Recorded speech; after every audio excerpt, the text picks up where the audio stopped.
오늘 말씀은 성령론 38번째 시간입니다. 에베소서 2장 19절로 22절 말씀 함께 보도록 하겠습니다. 에베소서 2장 19절로 22절 말씀입니다. 처소가 되기 위하여 라는 제목으로 우리 함께 살펴보고자 합니다. 모두 찾으셨으면 말씀이 길지 않으니까 함께 합독하도록 하겠습니다. 시작. 그러므로 이제부터 너희는 외인도 아니요 나그네도 아니요 오직 성도들과 동일한 시민이요 하나님의 권속이라. 너희는 사도들과 선지자들의 터 위에 세우심을 입은 자라. 그리스도 예수께서 친히 모퉁이 돌이 되셨느니라. 그의 안에서 건물마다 서로 연결하여 주 안에서 성전이 되어가고 너희도 성령 안에서 하나님이 거하실 처소가 되기 위하여 그리스도 예수 안에서 함께 지어져 가느니라. 아멘. 초대교회가 세워진 초기에는 성령님께서 역동적으로 그들의 세상과 구별시키셨고, 중기에 이르러서는 팽창되어진 교회 시기 속에서 교회가 하나라고 하는 사실과 그 여러 가지 혼합주의의 공격, 그러니까 예수님은 부족해라고 하는 공격들로부터 성령님이 그들의 마음을 지키셨습니다. 그래서 우리가 지혜라고 이야기한다고 했습니다. 그리고 오늘 그 중기에 있어서 하나됨과 지혜의 성령님의 마지막으로 오늘 우리가 본문을 살피고 있는데요. 사실 우리가 이미 에베소서 4장 1절로 6절을 통해서 성령님께서 평안에 매는 줄로 교회를 하나 되게 하셨다는 사실이 이미 확인한 바가 있어요. 그런데 사실 오늘 그럼에도 불구하고 다시 한번 에베소서를 통해서 성령님을 살펴보는 이유는 에베소서 2장 이 본문에서는 하나 되게 하신 방법에 대한 소개가 아니라 하나 되게 하신 목적에 대한 것이 기술되어 있기 때문입니다. 그래서 우리가 이렇게 하나가 되고 지혜로 묶여져야만 하는 이유가 무엇인지에 대해서 다시 한번 살펴보고자 합니다. 그리고 그 질문에 대한 대답은 굉장히 간단하죠. 하나님의 거하실 처소가 되기 위하여서다라고 기술되어 있습니다. 하나님이 거하실 처소가 되기 위하여 왜 우리의 하나님이 필요한 것인지에 대해서 우리가 함께 살펴볼 건데요. 오늘 그 내용을 함께 살펴보면서 다시 한번 우리의 인생에 그 하찮아 보이는 시간들이 되게 비참해 보이고 비천해 보이는 이 순간들이 얼마나 영광스러운 시기이고 순간인지를 함께 살펴보고자 합니다. 여러분, 최근에 학생들이 체육대회나 운동회가 많이 없어지고 있는 추세라고 이야기하고 있는데, 우리는 한 번씩은 각각 팀에 속해서 체육대회나 운동회를 진행해 본 적이 있을 겁니다. 각각의 반이 팀이기도 했었을 테고, 가끔은 청팀, 백팀 나눠서 5개 반이 하나의 팀으로 묶여지는 경우도 있었을 거예요. 근데 이런 경험을 하게 되면 되게 재밌는 경험을 하게 되죠. 경쟁을 하고는 있지만 그 경쟁 가운데서 우리가 서로 돈독해지는 것을 경험하게 됩니다. 한 번도 보지 못하고 모르던 사람이었는데 하나의 목적이 생겨서 서로가 서로를 격려하고 지면 아쉬워하고 서로가 부둥켜 안아주는 경험을 하게 돼요. 무엇 때문에? 팀이라고 하는 이유 때문에. 그렇다면 여러분, 이 팀이 되는 목적이 무엇입니까? 그들이 이렇게 하나 되게 하는 이유가, 그 근거가 무엇이에요? 딱 하나입니다. 그들이 팀이 된 이유가, 목적이 이기기 위함이다라는 거예요. 청팀과 백팀이 있으면 청팀이 백팀을 이기기 위해서 그들이 모였기 때문에 그들의 경쟁이 재미있고 돈독해진다고 이야기를 하는 것이죠. 가만히 생각을 해보면 재미라고 하는 것도 그렇습니다. 그냥 하는 것보다는 가위바위보도 재밌게 하려면 내기를 걸어야죠. 그렇죠? 그냥 축구도 재미가 없는데 한국과 일본이 붙는다고 하면 재미가 있습니다. 웃긴 거예요. 가위바위보도 지면 안 되잖아요. 한일전은. 그렇죠? 우리가 무슨 이야기입니까? 팀이라고 하는 것은 그 재미가 언제 극대화돼요? 상대를 이겨야만 하는 이유가 많아질수록 그 재미가 극대화가 된다는 거예요. 이러한 이야기는요, 역설적으로 그들이 하나가 되는 목적이 다 승리에 있다는 것을 보여줍니다. 가만히 생각해보면 인간이 집단을 이루고 사회와 국가를 이루는 목적이 무엇입니까? 잠재적인 적에 대한 승리를 이루기 위하거나 잠재적인 적이 우리를 공격하는 것을 보호하기 위해서 서로가 계약을 하거나 서로가 종속되어서 살아간다는 것이죠.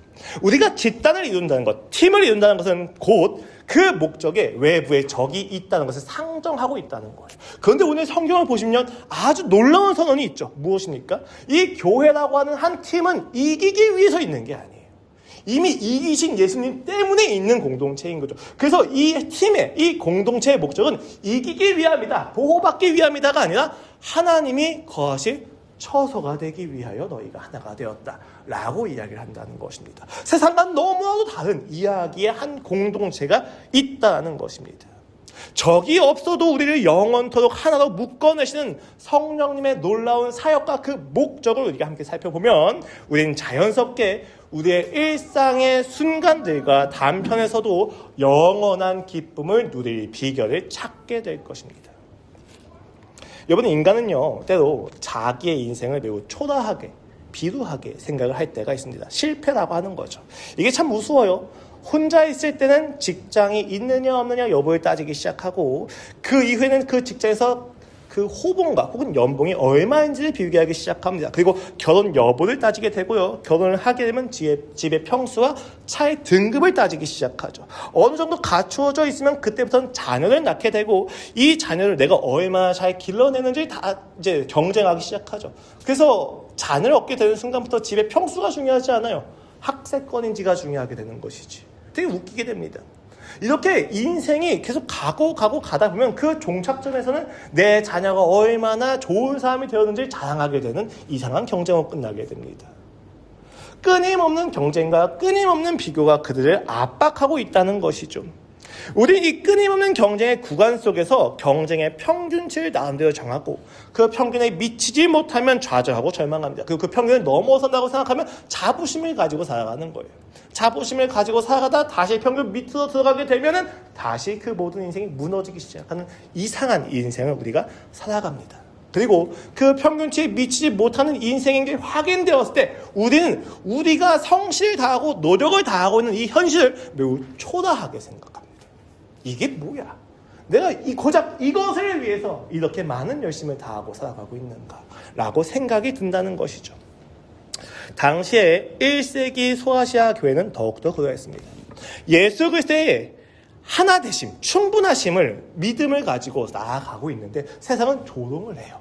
야, 예수님은 충분하다고 알고, 그래 너는 그 예수님 믿어라. 나는 열심히 스펙업해 가고 있을게. 나는 열심히 승진해 가고 있을게. 나는 열심히 나의 부유함을 늘리고 있을게. 나는 열심히 내 가족을 건사하고 있을게. 너는 예수님이나 믿어라 라고 조롱을 당하고 있는 거예요. 그러다 보니까 그들이 살아가는 그 삶에서 어떤 회의감이 듭니까? 내가 이렇게 열심히 노력을 해서 충성을 다하면 빨리 오셔서 우리의 모든 문제가 해결되어야 되는데, 해결되지 않는 그 현실 속에서 그들과 나를 비교하기 시작하면 내 인생이 초라해 보이는 거예요. 무언가 잘못된 인생을 살아가고 있는 거 아닐까. 저들은 이미 저렇게 300억을 벌어놨는데, 쟤들은 벌써 저렇게 많은 가족을 꾸려놨는데 왜 나는 혼자서 궁상맞게 교회의 모든 것을 헌신해 가면서 이렇게 살아가고 있는가라는 생각인 것이죠. 그것을 알고 있는 바울이 소아시아 교회 전체에게 보낸 서신이 에베소서입니다. 에베소서라고 하는 이름이 붙은 이유는 에베소 교회가 첫 번째 교회여서 그래요. 그때 당시 편지를 받는. 그래서 에베소 교회가 받고 소아시아에 있는 모든 교회가 서로 회합, 돌려가면서 그 편지를 읽었었거든요. 소아시아 교회가 자신들의 현실이 초라하다고 생각하는 그 문제 제기를 들은 바울이 그 가택에 연금된 상태에서 야, 너희가 초라하지 않아 라고 하는 메시지를 던지기 시작하는데, 단순히 심리적인 위안이나 처세술이나 공감이나 문제의 해결을 이야기하지 않고 무엇으로 시작을 합니까? 찬송하리로다 라고 시작합니다.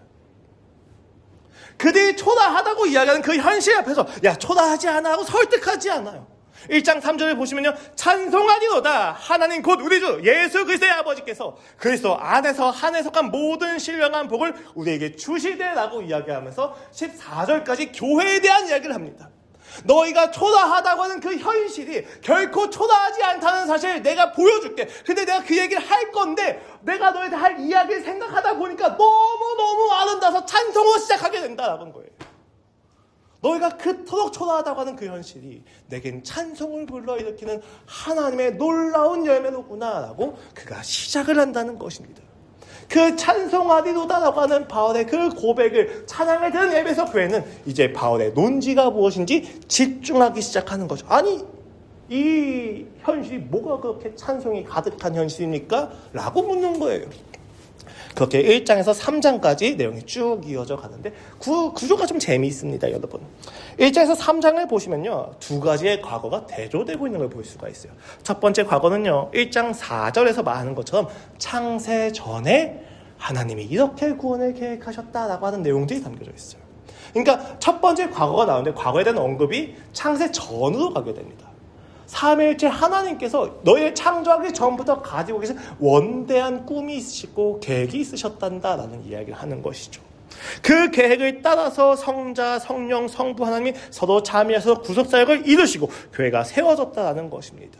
그런데 두 번째 과거가 나오는데 그 과거는 무엇입니까?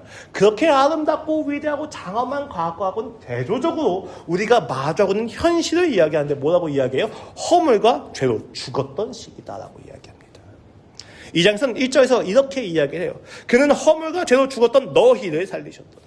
그때 너희는 그 가운데서 행하여 이 세상 풍조를 따르고 공중의 권세 잡은 자를 따랐으니 곧 지금 불순종의 아들들 가운데서 역사는 영이다. 전에는 우리도 다 그 가운데서 우리 육체의 욕심을 따라 지내며 육체와 마음이 원하는 것을 하여 다른 이들과 같이 본지상 진노의 자녀이었더라라고 이야기를 합니다. 창세 전에 계획을 가시던 그 아름다운 과거가 있고 동시에 우리가 마주하고 있는 현실은 이미 죽어서 본지상 진노의 자녀였던 과거가 있습니다. 이 두 가지 과거가 함께 대조되어 언급이 되면서 바울은 그들로 하여금 너희의 현실을 결정짓고 있는 과거가 무엇인지를 되묻는 거예요. 여러분, 우리의 현실을 잘 보세요. 우리의 현실은요, 과거의 노력과 선택의 결과입니다. 내가 어떤 이야기를 하든지 간에 어떤 상황적인 한계를 이야기하든지 간에 결국 우리의 현실은요, 그 과거의 여러 가지 상황 속에서 내가 이렇게 선택한 결과에서 우리가 현실을 마주하고 있다고요. 근데 이 현실을 규정짓는 건 무엇입니까? 그러면 미래의 소망이 아니라 과거인 거잖아요. 이 과거가 우리를 결정짓고 있다고요.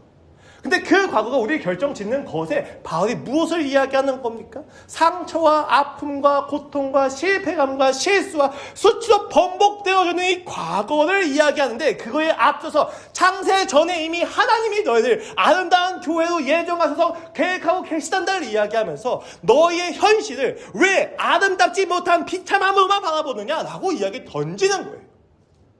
너희의 현실은 지금 하나님의 놀라운 계획 가운데서 진행되고 있는 과정이란다는 거죠. 그래서 본지상 진노의 자녀였던 과거를 언급하면서 무엇을 이야기합니까? 너희를 예수님이 구원하셨단다라는 걸 이야기해요. 우리의 현실을 결정짓는 것처럼 보이는 내 과거의 선택과 한계와 실패와 실수가 결코 나를 결정짓을 수 없다는 것을 다시 한번 보여주는 겁니다. 왜요?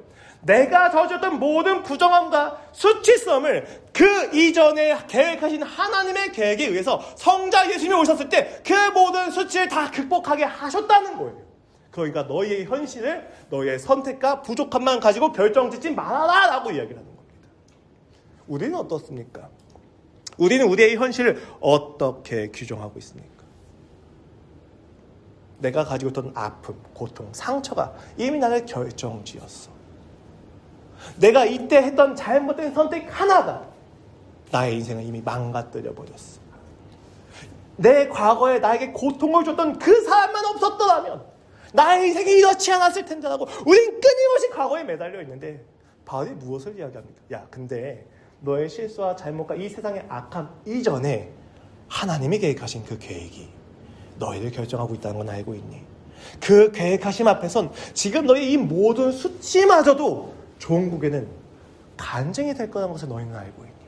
그러니까 너희는 더 이상 그 과거에 매지 마라 라고 2장에서 전개해 나가는 것입니다. 그래서 2장 13절부터는 시제가 이제는 이라고 from now로 바뀌게 돼요. 이제는 전에 멀리 있던 너희가 그리스도 예수 안에서 그리스도의 피로 가까워졌느니라. 그리스도와 멀리 있어서 그리스도와 상관없이 너희를 결정지었던 과거가 아니라 이제는 그리스도와 가까워진 거 안에서 너희를 볼 수 있단다라는 것이죠.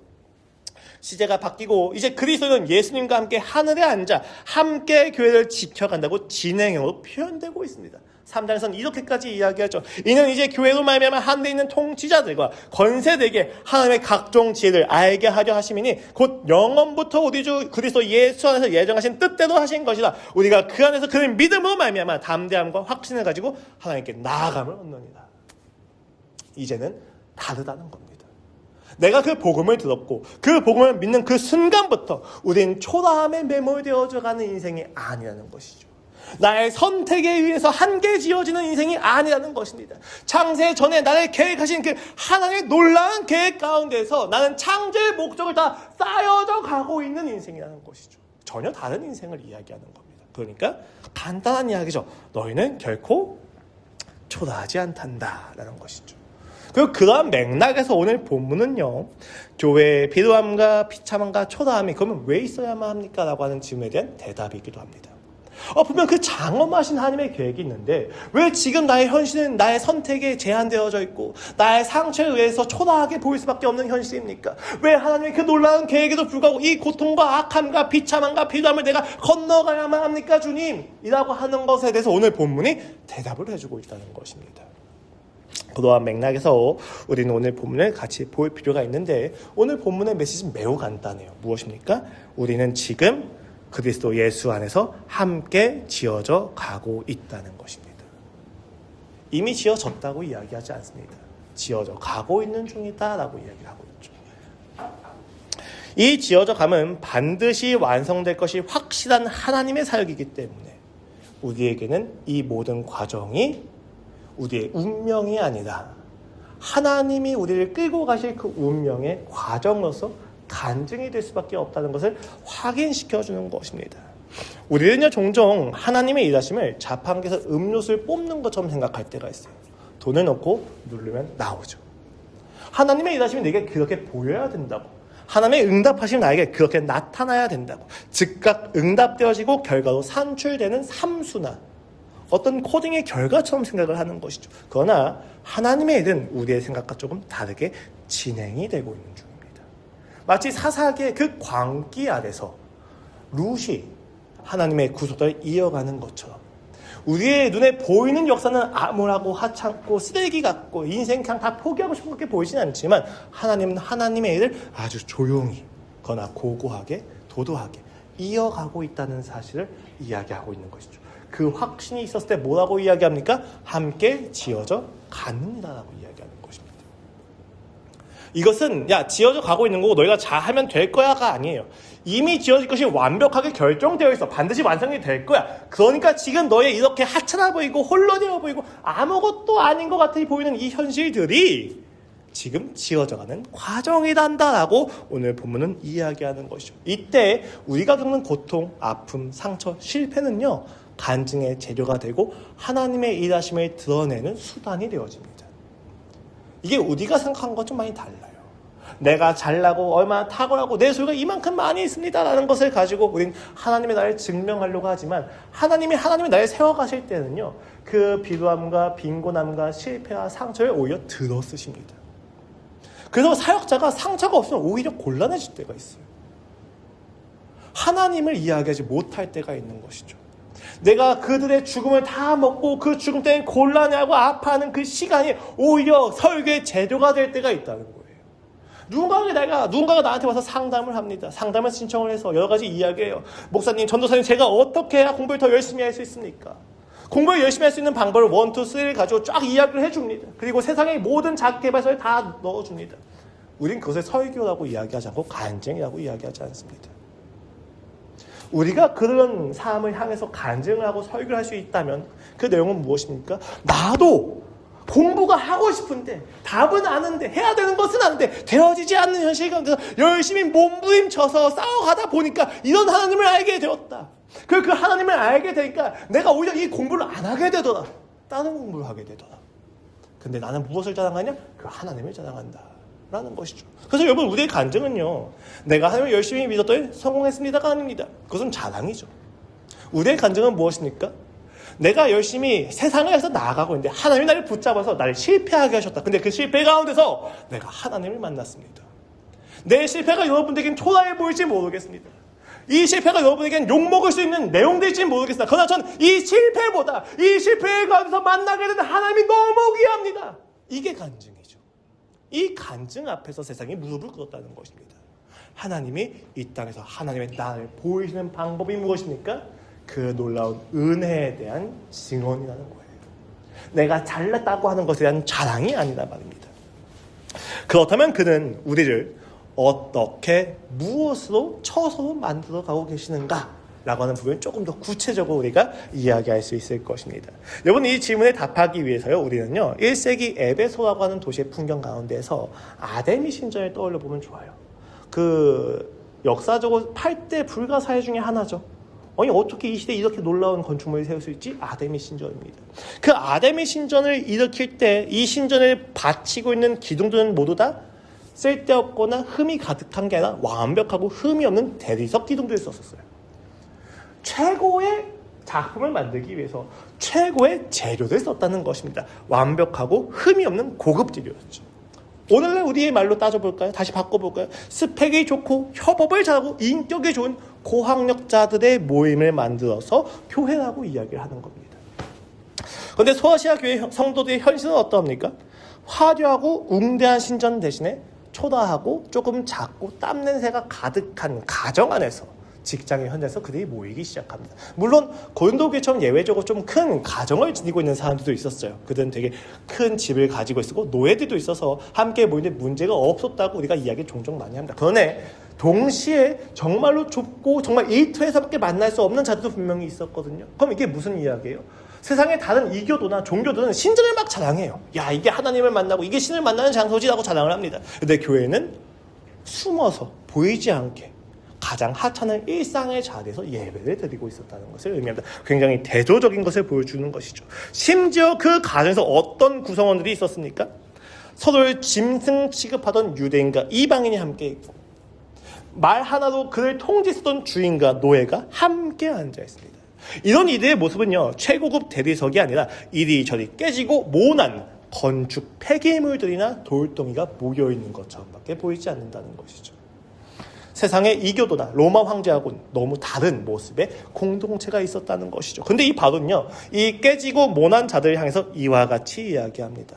너희는 사도들과 선지자들의 터 위에 세우심을 입은 자라.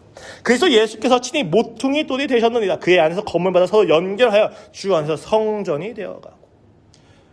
바울은 그 교회가 세워져 감에 있어서 야, 너희라고 하는 재료가 더 완벽해져야 돼 라고 이야기하잖아요. 재료의 품질을 이야기 안 합니다. 무엇을 이야기해요? 선지자들 터 위에서 예수님이 모퉁이 되었다라고 하는 것이 그가 지금 만들고 있는 하나님이 지어 가시는 선전, 건축물의 핵심이라고 이야기를 하는 거예요. 많은 사람들이 재료의 품질을 가지고 따질 때 바울은 그리스도에 있는 그 교회를 시작하신 기초가 무엇인지에 대해서 이야기합니다. 진리의 말씀이 선포되어지고 예수의 모퉁이 돌이 되었다고 이야기해요. 여러분, 이 모퉁이 돌은 그 많은 하중을 견뎌야 될 만큼 강하기도 했었지만 동시에 이 모퉁이 돌이 잘 서 있어야 기준이 설 수가 있었어요. 이 모퉁이들 기준을 생성하는 것 안에서 세워져야만 건축물이 세워진다는 것이죠. 예수님이 모퉁이 돌이 되었다는 것은 그 모든 하중을 견뎌낼 수 있을 만큼의 사역이라는 충분함을 이야기하는 동시에 그가 이 건축물의 기준이라는 것도 이야기하고 있습니다. 그건 무엇입니까? 교회는 품질의 문제가 아니라 기초의 문제라고 이야기하는 거예요. 그 기초가 무엇이에요? 너희가 예수님을 향하여 믿음이 있느냐라는 것입니다. 그 예수님만을 온전히 믿고 결심했느냐라는 것입니다. 그 예수 그리스도의 충분하심이 붙잡혀 있느냐라는 것입니다. 그것으로만 교회가 세워진다고 이야기하는 것이죠. 내 모난 부분이, 내 깨진 부분이 문제가 되지 않는다고. 오히려 그 깨진 부분과 모난 부분이 예수 그리스도의 모퉁이 돌로 하고 있었을 때 더 아름다운 건축물의 재료가 된다고 성경은 이야기하고 있다는 것입니다. 초라함이 있고 연약함이 있고 버림받을 결격 사유들이 예수님 위에만 서게 되면 서로를 끈끈하게 안을 수 있는 재료가 되어진다고요. 그 놀라움을 바울이 이야기하면서 찬송하리로다가 나온 겁니다. 이 땅의 어떤 건축물들도 재료의 품질이 아닌 기초만 가지고 세워진 것이 없는데 바울은 보게 된 거예요. 야, 예수님이 정말 놀라운 모퉁이 돌이시구나. 그 한 분만 있으시다면 이렇게 서로 다르고 서로 짐승 취급하고 적대하는 자들도 하나가 될 수 있구나 라고 생각을 하게 되고 도리어 그것이 하나님의 나라를 보여주는 놀라운 표징이 되는구나 라고 이야기하는 것입니다. 여러분, 가나의 혼인잔치에서 하인들이 가졌던 물이 특별했습니까? 그렇지 않습니다. 예수님의 설교가 끝난 후에 5,000명 되는 자들이 배고파할 때 소년이 가져온 5개의 떡과 물고기 2마리가 특별했던 물입니까? 프리미엄이 붙었던 어떤 음식이에요? 아니에요, 여러분. 여리고를 무너뜨렸던 그들의 소리는 유독 우렁찼기 때문에 그것을 가능하게 한 것입니까? 진동수가 맞춰서 그것을 무너뜨렸을까요? 아닙니다, 여러분. 아무것도 아니었던 소리와 물과 오병이어를 붙드신 하나님 때문에 그것이 가능했던 것이죠. 나의 초라한 삶이 왜 초라해 보입니까? 내가 낼 수 있는 결과물에만 집중하고 있기 때문이에요. 나의 캐패시티에, 나의 가능성에 대해, 잠재력에 대해서만 내가 집중을 하고 있기 때문이에요. 근데 여러분, 하나님께 붙잡히면 내가 가지고 있는 가능성과 잠재력과 한계는 문제가 되지 않습니다. 저 돌로도 찬양을 하게 하신 게 하나님이시기 때문이에요. 내가 초라해 보인다고 나의 인생을 결정짓는 것 감히 말씀을 드립니다. 교만입니다. 하나님의 그 전능을 믿지 않는 우리의 죄입니다. 이 초라해 보이는, 하찮아 보이는 현실을 가지고 하나님의 놀라운 그 계획을 가지고 계시는데, 하나님 그 놀라운 계획은 무슨 계획이에요? 이렇게 초라하잖아요. 실패했잖아요. 실수했잖아요. 나의 인생은 더 이상 손쓸 수 없습니다 라고 하나님을 항거하고 있는 우리의 죄라는 사실을 기억하셔야만 합니다. 성경에서는 단 한 번도 인간의 능력 가지고 역사하지 않으십니다. 믿음으로 항상 역사하셨죠. 그 믿음이 있었을 때 하나님은 자유롭게 역사하셨다는 것이죠. 이러한 사실은 구약에서 다시 한번 입증이 되어집니다. 여러분, 예배를 위한 제단과 성전을 세울 때 하나님이 특별하게 명령하시는 내용이 뭐예요? 다듬은 돌을 쓰지 말라는 거예요. 돌에 정을 찢지 말라고 이야기하십니다. 그 정을 이렇게 툭툭툭 하지 말라고 이야기하시거든요. 그냥 있는 돌을 그대로 쓰라고 이야기하세요. 재밌지 않습니까? 신명기 27장입니다. 거기서 네 하나님 여호와를 위하여 제단 곧 돌단을 쌓되 그것에 새 연장을 대지 말지니라. 너는 다듬지 않은 돌로 네 하나님 여호와의 제단을 쌓고 그 위에 네 하나님 여호와께 번제를 드릴 것이며. 열왕기상 6장 7절입니다. 이 성전은 건축할 때 돌을 그 뜨는 곳에서 다듬고 가져다가 건축하였으므로 건축하는 동안에 성전 속에서는 방망이나 도끼나 모든 철 연장 소리가 들리지 아니하였으며 라고 이야기하죠. 성전을 세울 때, 제단을 세울 때 하나님은 다듬지 않는 것을 명령하십니다. 모난 돌끼리 서로 얼기설기 만들라는 거예요. 왜 그렇습니까? 예배를 위한 제단과 성전은 은혜와 구속의 자리이지 인간의 능력과 노력과 화려한 스펙이 뽐낼 수 있는 자리가 아니기 때문입니다. 은혜라는 것이죠. 바로 그것이 우리 예배의 방법이고 기준이고 척도라는 것입니다.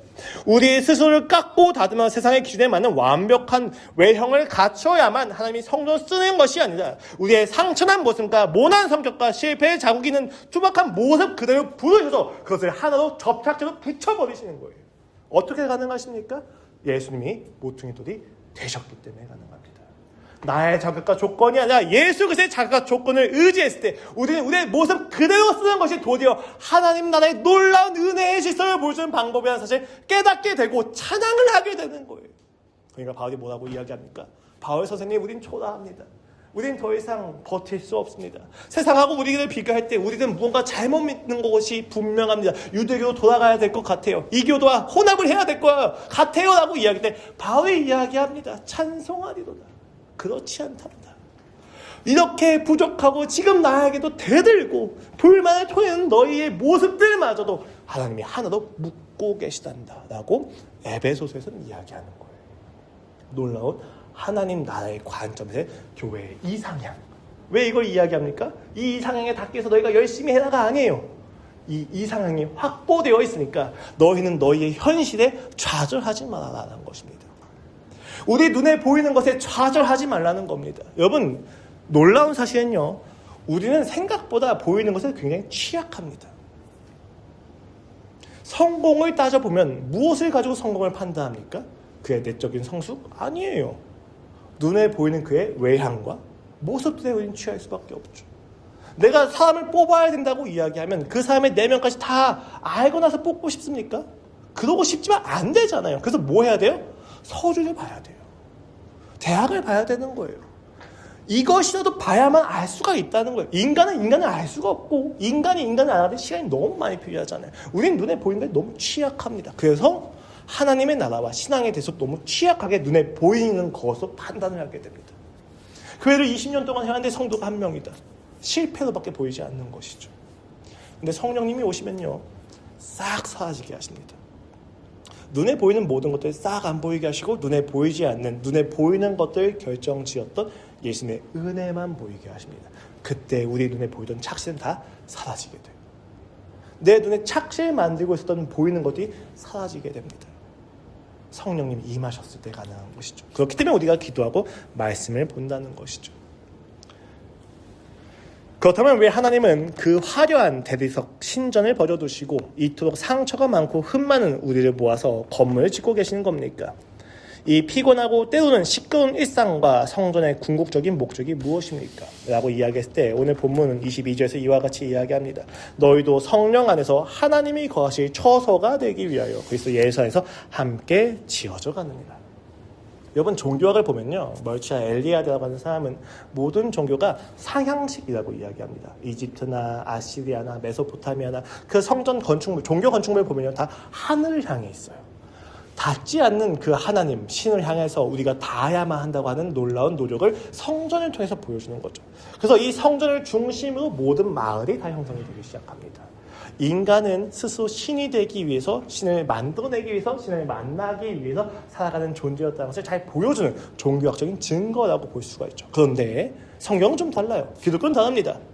기독교의 성전은, 기독교의 교회는 하늘 향한 상향식인데 그 상향식이 닿기 위한 문무림이 아니라 그가 오시는 장소, 그가 임재하시는 것에 대한 반응이었습니다.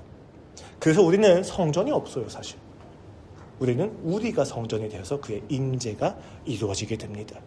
우리가 하나님께 닿기 위하여 노력하는 인생이 신앙의 본질이에요. 물론 그런 것은 반응으로 나타나지만 그것이 본질이 아니라 그가 우리의 인생에 찾아오셨다는 것을 믿는 자들로서 우리는 살아가게 됩니다.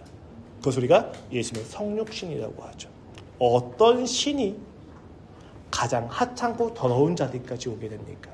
이것을 반대했던 자들이 신약시대의 영지주의죠. 육체가 악한데 어떻게 신이 육체를 입을 수 있느냐라는 거예요. 그들이 정확히 본 거예요. 어떻게 보면, 그렇죠? 이 더러운 자들까지 어떻게 신이 올 수 있습니까? 그래서 예수님의 오심이 더욱더 은혜롭다는 것이죠. 더욱더 세상과는 다르다는 것을 보여주었다는 것입니다.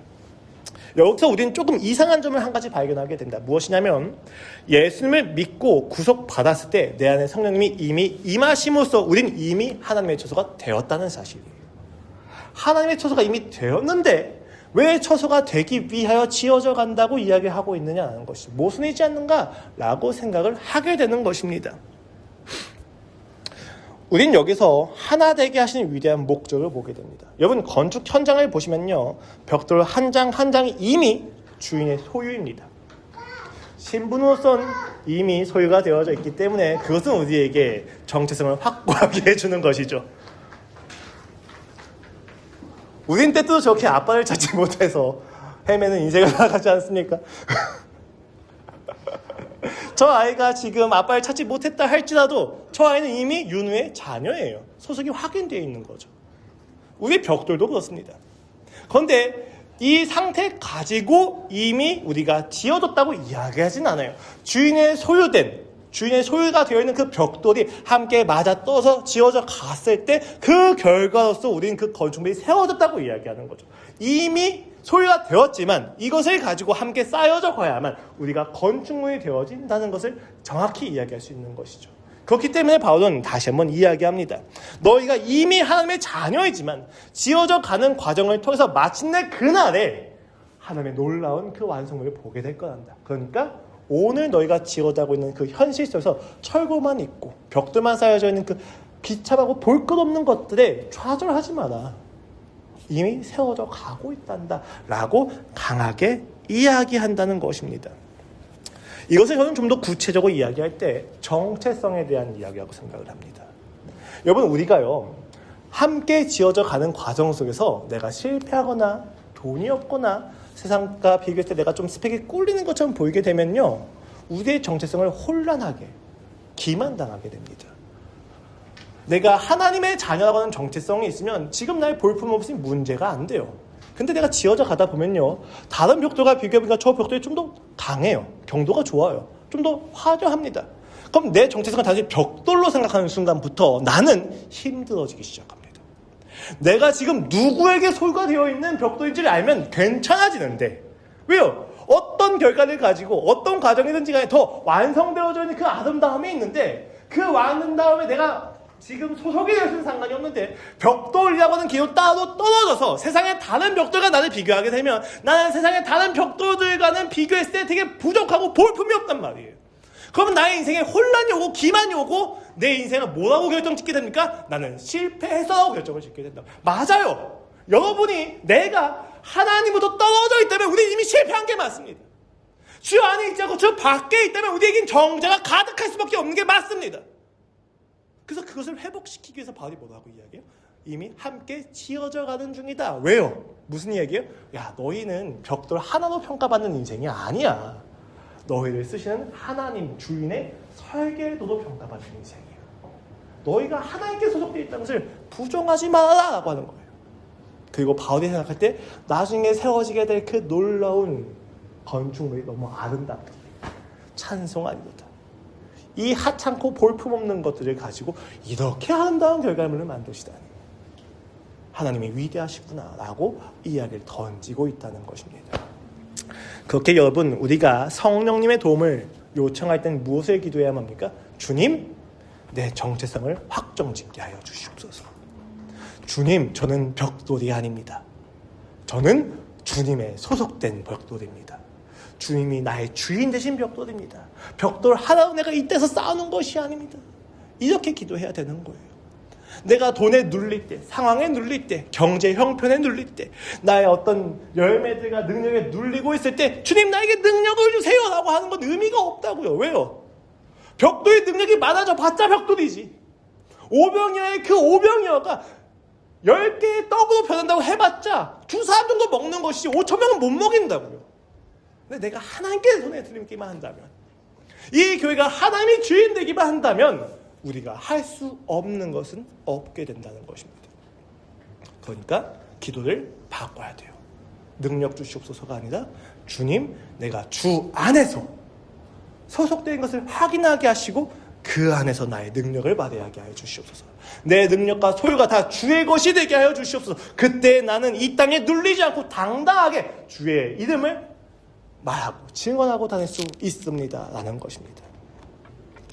그렇게 우리는 하나님의 처소가 된 결과로 교회가 얼마나 아름답게 되어지는지를 빌레몬서에서 확인하게 됩니다. 가장 짧은 서신 중에 하나인 빌레몬서를 떠올려 보십시오. 이 짧은 편지는요, 방금 우리가 나눈 이 위대한 건축이 실제 삶의 현장에서 어떻게 이루어지는지를 보여줍니다. 이 이야기엔 두 개의 아주 뾰족하고 거칠게 깨어진 돌들이 두 개 존재합니다. 하나의 돌의 이름은 빌레몬이고 다른 하나의 돌은 오네시모입니다. 빌레몬은 주인이었어요. 로마 제국의 부유한 시민이었다고 보여집니다. 오네시모는 종이었습니다. 그리고 주인의 물건을 들고 훔쳐난 범죄자였습니다. 이 둘이 지금 같은 교회에 소속되어 있는 벽돌이었다는 사실 우리가 기억해야만 합니다. 그래서 바울은 그에게 이야기합니다. 당시의 로마법에 따르면 오네시모는 당장 죽어야 돼요. 손을 자르거나 건축 폐기물에 불과하는 것이죠. 또한 피해자인 빌레몬의 입장에서 보면요, 자신을 배신했던 노예를 용서한다는 것은 사회적 체면이 깎여져 나가는 수치고 불명이었죠. 내 것을 훔쳐갔는데 못 잡았어? 말이 안 되는 거예요. 세상의 노예는 도저히 한 건물에 쓸 수 없는 두 개의 돌이 있습니다. 그런데 모퉁이 돌 대신 예수 그리스도께 깊이 접붙인 바가 이미 되었던 바울은 빌레몬에게 오네시모를 통해서 편지를 보냅니다. 이 두 개의 모난 돌 사이에 거대한 빈틈을 예수 그리스도의 사랑으로 메우기를 기대하면서 그는 1장 18절에서 이렇게 이야기합니다. 그가 만일 너에게 불의를 하였거나 너에게 빚진 것이 있으면 그것을 내 앞으로 계산해라. 오네시모가 너에게 끼쳤던 모든 피해는 내가 감당하겠다. 내 피해도 아닌데, 내 잘못도 아닌데 왜 그것을 감당합니까? 그가 예수님의 모퉁이 돌의 기초로 서 있기 때문입니다. 그리고 나서 이야기합니다. 십자가에서 우리의 틈을 메우신 예수 그리스도의 복음을 가지고 그는 빌레몬에게 상상할 수 없는 요구를 하죠. 16절입니다. 이후로는 그를 종과 같이 대하지 아니하고 종 이상으로 곧 사랑받는 형제로 둘지라. 말이 안 되는 요구를 하기 시작하는 거죠. 빌레몬의 소유라니까요, 주님. 바울 게 아니라고요. 근데 마음대로 이야기를 하잖아요. 여러분, 이 요구는요, 단순히 빌레몬 주인으로 하여금 야, 종을 여기지 마 라고 하는 걸 넘어서는 이야기예요. 이것은 정체성의 전환을 이야기합니다. 나는 주인이라고 하는 의식을 버려라는 거예요. 하나님이 주인이시기 때문에 너는 그와 주인과 종의 관계가 아니라 너는 그와의 관계에서 형제가 될지어다 라고 이야기하는 거예요. 너라고 하는 그 벽돌이 더 능력이 많은 벽돌이 아니라 하나님께 동등한 벽돌인 것을 알고 그 오네시모를 용서하고 똑같은 벽돌로 형제로 친히 대할지다 라고 바울이 강력하게 이야기를 하는 것입니다. 여러분, 상상해 보십시오. 오네시모가 바울의 편지를 들고 두려운 마음으로 옛 주인 빌레몬의 진문을 두드립니다. 얼마나 수치스럽고 얼마나 무서웠겠습니까? 바울이 뭐라고 썼든지 간에 빌레몬이 안 될 수 있는 거잖아요. 투옥되고 자기 인생이 끝날 수도 있는 그 모든 두려움을 안고 편지를 전합니다. 문이 열리고 두 사람이 마주했을 것입니다. 그리고 그 만남은 동화처럼 자연스럽고 매끄럽지는 않았을 거예요. 가장 어색하고 가장 삐걱거리고 숨막히는 긴장감이 가득했을 것입니다. 하지만 모난도가 갔던 오네시모가 눈물을 흘리며 엎드리고 자존심이라는 날선 모서리를 가지고 있는 빌레몬이 그리스도의 사랑으로 자신의 뾰족한 부분을 꺾어내며 그 노예를 형제라 부르며 끌어안았을 때 어떤 일이 일어나겠습니까? 로마 제국의 견고한 계급과 적대감의 벽이 무너져 내리고 다듬지 않은 투박한 두 돌이 서로 부딪혀 피를 흘리는 것 같으면서도 그 깨어진 틈 사이로 십자가의 은혜가 강물처럼 흘러들어와 그 교회를 단단하게 만들었을 것입니다. 그리고 성경에 기록되어 있지 않지만 빌레몬 이후에 그 교회의 감독을 우리는 오네시모가 했다고 하는 비석의 기록을 볼 수가 있습니다. 실제 한국에서도 노예가 자신의 주인인 자신의 주인을 건너뛰고 장로가 되었던 것을 우리가 확인할 수가 있기도 하죠. 교회는 모난 돌들이 모여서 하나됨을 이루는 신기한 공동체라는 사실을 기억해야만 하셔야 합니다. 그리고 그것이 가능한 이유가 무엇입니까? 예수 그리스도가 모퉁이의 돌이 되셔서 성령님이 그것에 우리를 접붙이셨을 때 우리의 모든 틈을 성령님의 임재가 메우고 있기 때문에 우리는 그러한 인생을 살 수가 있다는 것이죠. 조금 더 구체화시켜서 가끔 우리는 교회에서 지체들끼리 다투기도 하지만 나와 나 사이에서 다투기도 합니다. 왜 그것밖에 못하냐면 스스로 자학하고 스스로를 굉장히 질책할 때가 있습니다. 그렇다면 그렇게 모난 돌이 되어버린 나와 나 사이에서 화해가 이루어지기 위해서 무엇이 필요합니까? 예수 그리스도의 십자가 사랑 안에서 그래 이 모난 부분이 나의 인생을 결정지지 못하는구나. 하나님이 이것마저도 하나님의 재료로 쓰시겠구나 라는 것을 믿고 나아가는 믿음이 필요하다는 것입니다. 우린 그렇게 함께 지어져 가고 있습니다. 서로가 서로를 아프게 하면서 서로의 아픔을 감수하면서. 그렇기 때문에 여러분 성령님을 더욱더 간절히 구하셔야만 합니다. 완벽한 대리석의 공동체를 보았을 때 교회라고 외치지 않습니다. 상처 입히고 상처 주면서 서로를 끌어안고 예수님이 아니면 도저히 서로를 용납할 수 없다고 하는 고백이 넘치는 공동체를 보면서 우리는 교회라고 이야기합니다. 예수님만이 할 수 있는 일을 보면서 우리는 교회를 경험하게 되는 것이죠. 그러니 여러분의 인생에 그 교회가 가득해지기를 바랍니다. 에베소 교회 자체가 우주적인 교회에 대한 이야기를 한다는 점에서 우리는 이 안에서 우리 스스로도 그 벽돌의 정체성을 정확히 유지해야 된다는 사실을 기억해야만 합니다. 우린 누구의 소유입니까? 벽돌이라는 것이 중요한 것이 아니라 그에게 구매되어져서 소유가 되어져 있는 벽돌이라는 사실을 기억해야만 합니다. 이 영광을 믿음으로써 초라한 나의 삶을 구하기 위하여 달려오신 예수 그리스도의 사랑을 오늘 이 자리에서 더욱더 묵상함으로 그 사랑이 넘쳐 흐르는 공동체를 그리고 인생과 일상을 경험하시기를 바라도록 하겠습니다. 함께 기도하시겠습니다. 하나님 감사합니다. 우리의 인생이 초라해 보일 때가 많습니다. 혹은 우리의 인생이 너무 대단해 보일 때가 많습니다. 그러나 주님, 우리의 인생의 대단함과 초라함이 중요하지 않다는 것을 보게 하여 주시옵소서.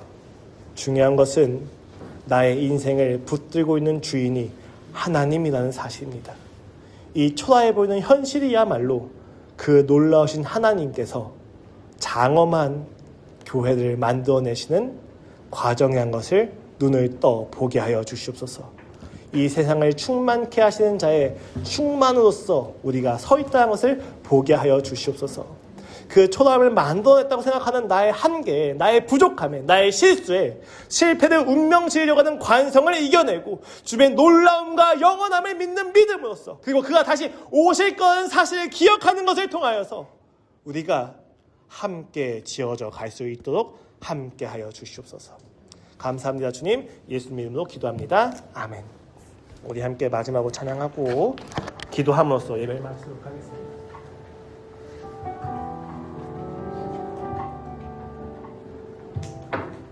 결국 우리의 싸움은 믿음입니다.